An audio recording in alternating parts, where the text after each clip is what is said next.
আসসালামু আলাইকুম এভরিওয়ান। ওইজ কিচেনের পক্ষ থেকে সকলকে জানাচ্ছি স্বাগতম। চলে আসলাম আরও একটি পর্ব নিয়ে। আজকের আয়োজনে তৈরি করে দেখাবো orange jelly. Agar agar powder বা জেলাটিন ছাড়া কিভাবে এত সুন্দর অরেঞ্জ জেলি তৈরি করবেন সেই প্রসেসিংটা আজকে তৈরি করে দেখাবো। তাই বেশি কথা না বাড়িয়ে চলুন মূল পর্বে যাওয়া যাক।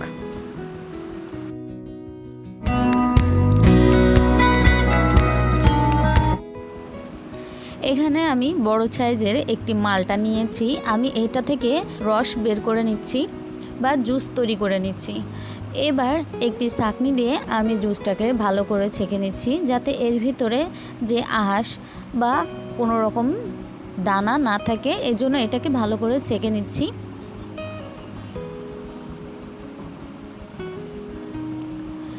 এখানে প্রায় হাফ কাপের মতো জুস হয়েছে। আমি এখানে হাফ কাপ পরিমাণ পানি অ্যাড করে দিচ্ছি।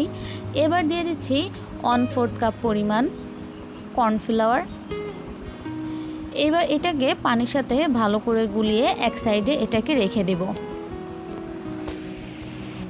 এবার চুলায় একটি প্যান বসিয়ে এতে দিয়ে দিচ্ছি 1/3 কাপ পরিমাণ চিনি এবং 1/3 কাপ পরিমাণ পানি। এবার চিনিটা ভালো করে গলিয়ে নিয়ে কিছুক্ষণ আমি জাল করে নিচ্ছি।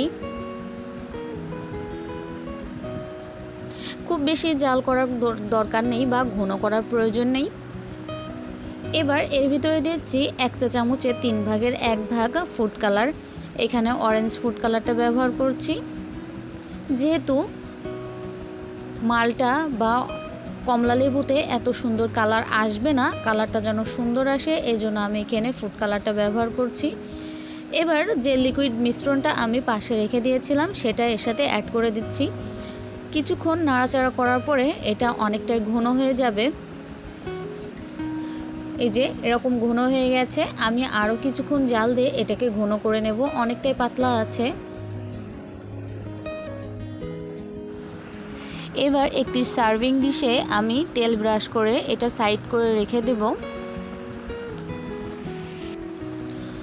ঘন হয়ে আসলে এবার সার্ভিং ডিশে আমি এটাকে নামিয়ে নিচ্ছি। তেল ব্রাশ করে নিয়েছি এই কারণে যাতে মিশ্রণটি জমাট বেঁধে পরবর্তীতে খুব সহজে আমি এটাকে উঠিয়ে অন্য পাত্রে নিতে পারি, এজন্য। এবার জেলিটিকে খুব ভালোভাবে সমান করে নিচ্ছি, এজন্য এইভাবে একটু ঝাঁকি দিয়ে দিচ্ছি। এবার এটাকে আমি ফ্রিজে রেখে দেব জমাট বাঁধা পর্যন্ত। এটা জমাট বেঁধে গেছে। একটি পাত্রে আমি এটাকে নামিয়ে নিচ্ছি। চারপাশের সাইড আমি এভাবে একটু আলগা করে দিচ্ছি যাতে খুব সহজে এটা পড়ে যায়। এবার একটি পাত্রে আমি এটাকে নামিয়ে নিচ্ছি।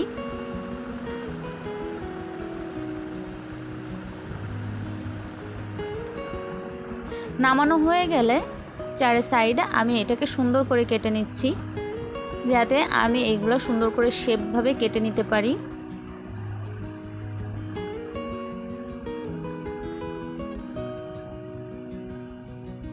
এবার প্রথমে লম্বা লম্বি করে আমি এগুলোকে কেটে নিব।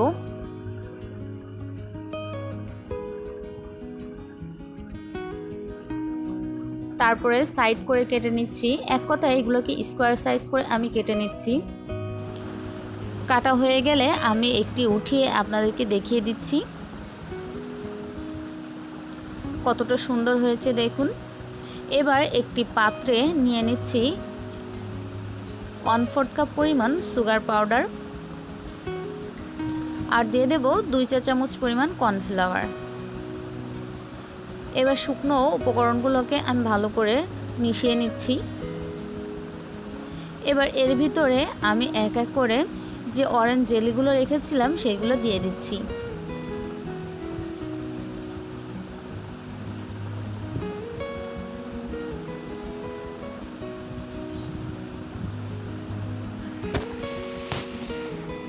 এবার পাত্রটি একটু ঝাঁকি দিয়ে বা মিশ্রণগুলো এভাবে অরেঞ্জ জেলির গায়ে লাগিয়ে নিচ্ছি। যদি আপনাদের কাছে এই ব্যাপারটি ভালো না লাগে তাহলে এটা সম্পূর্ণভাবে স্কিপ করতে পারেন, শুধুমাত্র অরেঞ্জ জেলি সার্ভ করতে পারেন। আমি এটা করছি যাতে দেখতে সুন্দর লাগে, এই কারণে। এবার যে এক্সট্রা সুগার পাউডার থাকবে আমি সেটাকে কিছুটা ঝাড়া দিয়ে ফেলে দিচ্ছি। সবগুলো একইভাবে আমি তৈরি করে নিয়েছি।